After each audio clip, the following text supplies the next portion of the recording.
Musique, les Gardiens de la Galaxie sortent une deuxième mixtape. Django gratte sa guitare sous l'occupation. Little Nightmares fredonne la mélodie de l'horreur. Et The Tower Chronicles valse avec les monstres. C'est du boss qui groove, swing, terrorise, martyrise. Adlib. C'est très très mauvais signe.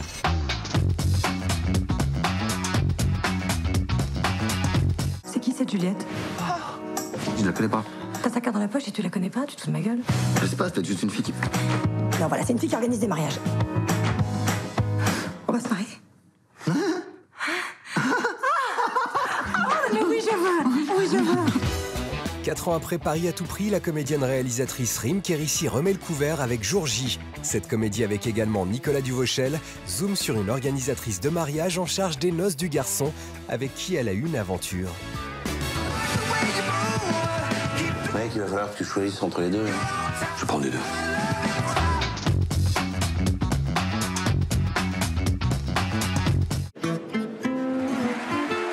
Je suis musicien, je joue de la musique, c'est ce que je sais faire le mieux. Depuis qu'il n'y a plus de jazz américain à Paris, c'est moi le King of Swing. Django ne vise pas le biopic classique. On n'y suit pas Django Reinhardt des premiers pas à la mort, mais durant quelques mois de la vie du guitariste virtuose pendant la Deuxième Guerre, sous l'occupation nazie. Ça fait 2 mois que je poireaute ici. Tu devais nous faire passer en Suisse. Je suis là avec ma famille à attendre un signal pour passer, c'est jamais le bon moment. J'y crois plus à vos promesses. Reda Kateb incarne un séducteur magnifique, un survivant un peu couard, un fils à maman, avec la scène jazz parisienne idéalement reconstituée en avant-plan et les horreurs de la guerre au second. Django swing douloureusement. Vous connaissez la musique au moins? Non.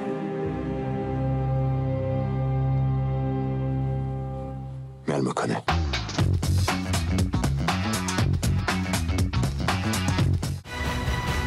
J'espère que vous êtes prêts, parce qu'ils vont pas tarder. C'est un fusil? T'as jamais vu de fusil? Non, parce qu'avant c'était plutôt moi les flingues et toi les épées. Mais bon, apparemment tu t'es aussi mise aux flingues. J'étais pas au courant. Oh, c'est chaud.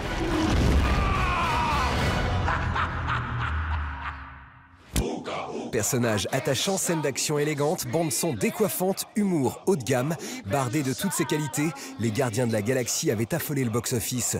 Un popcorn movie dans la plus noble tradition du genre, qui revient avec un volume 2 toujours aussi explosif, toujours aussi drôle. Je vois tout ça en vous. La peur, la jalousie, la trahison. Il est de notre devoir de débarrasser l'univers de ces guitares. C'est drôle. On m'avait dit que vous étiez des crétins prétentieux. Mais c'est pas vrai du tout. Le casting d'origine assure de Chris Pratt à Zoé Saldana, mais c'est le personnage de Mantis qui attire l'attention de notre regard chauvin. L'héroïne à la tenue verte est campée par la française Pomme Clémentieff. Quand je touche quelqu'un, je ressens tout ce qu'il ressent. Toi, tu ressens de l'amour. Oui, c'est vrai, je ressens un amour désintéressé pour tout le monde, ou presque. Non, un amour sexuel. Mais non, pas du tout. Pour elle. Non. Elle vient de dire à tout le monde le plus secret de tous les secrets. Oui, bon bah ça va, arrête d'en faire des caisses, hein, s'il te plaît. Elle t'a mis la honte, ma parole. Allez, à mon tour, à moi. James Gunn rempile avec un budget expansionniste lui autorisant toutes les folies graphiques. L'occasion d'un voyage à la découverte des origines de Star-Lord via des seconds rôles campés par Sylvester Stallone et surtout Kurt Russell. Ça fait des années que je te cherche. Et vous êtes qui, vous? Je suis ton père, Peter. Star-Lord déclara-t-il sa flamme à Gamora? L'équilibre de l'univers sera-t-il préservé? Et cet épisode trouvera-t-il sa place dans l'univers Marvel? Les Gardiens 2 répondent dans un grand spectacle familial, saturé de gags et d'action.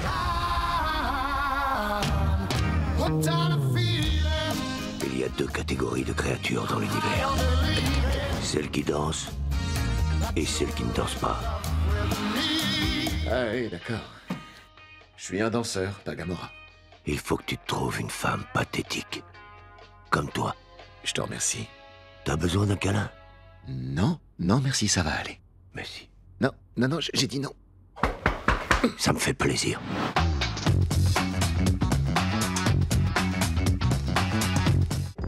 Une petite fille en ciré jaune, perdue sur un navire rempli de monstres. Une plongée dans les cauchemars enfantins. pour donner corps à tout cela, une esthétique qui va chercher ses références chez Tim Burton, Jean-Pierre Jeunet et David Lynch. Et si l'air de rien, Little Nightmares était la nouvelle vague de l'horreur. Un retour à la vraie peur. L'horreur, c'est un concept vague. Pour un public coréen, elle n'aura pas la même signification que pour nous autres Européens. On peut tout aussi bien définir l'horreur comme résidant dans l'anticipation. Votre esprit vagabonde, vous donne à imaginer ce que vous ne voyez pas à l'écran. Dans Little Nightmares, vous ne verrez pas la mort, la violence ou le gore. C'est de l'horreur psychologique, existentielle. L'expérience horrifique se fonde sur l'exploration d'un décor qui devient le personnage central. En fait, les mécaniques de gameplay sont relativement simples. Évidemment, notre héroïne ne va pas révéler de super-pouvoirs cachés. Elle agit comme un enfant. Il faut observer votre environnement comme un enfant le ferait et tâcher de vous adapter rapidement pour survivre. C'est le cœur de notre jeu, son âme. Solliciter la créativité de celui qui tient la manette. Et c'est ainsi que Little Nightmares, par petites touches subtiles, crée sa singularité avec vous, le joueur, qui devenez complice de votre propre terreur.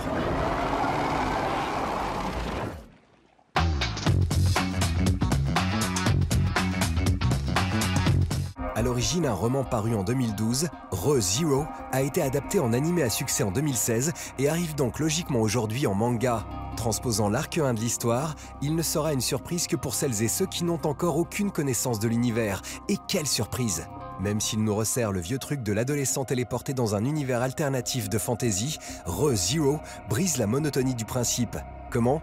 En piégeant le héros de son petit nom Subaru dans une boucle temporelle qui le fait revenir à son point de départ pour sauver une situation à venir. Pour revivre, redémarrer, repartir de zéro donc. Le cycle éternel, on l'a vu dans Edge of Tomorrow, c'est l'histoire d'un jour sans fin, mais ça fonctionne et ça donne du piquant, le tout joliment habillé par un dessin qui sert la narration dynamique. Amateurs de monstres, de forces surnaturelles et surtout des chasseurs qui leur mènent la vie dure, The Tower Chronicles a de bonnes chances de vous intéresser. Car si l'histoire et les dialogues font un peu passer, la mise en image, elle, est flamboyante. C'est d'autant plus savoureux quand on se rappelle que ces récits fantastiques se concentrent sur la pourchasse de créatures de nuit, lesquelles sont donc dessinées avec art et s'imposent au regard. Fantômes, vampires, tout ce cortège de puissances cachées que les autorités ne peuvent contrer ravissent la vedette au héros John Tower qui les combat. Et c'est tant mieux, car ce sont les ennemis qui font tout l'intérêt de The Tower Chronicles et qui, à la longue, pourraient bien en faire une grande série, à condition que ce spectacle magnifique de fureur déchaînée tienne la distance sur la longueur.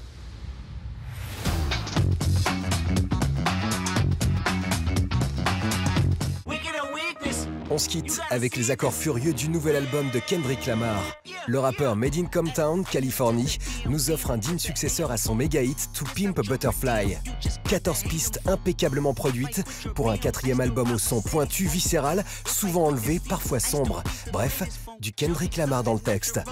À la semaine prochaine et d'ici là, rappez bien.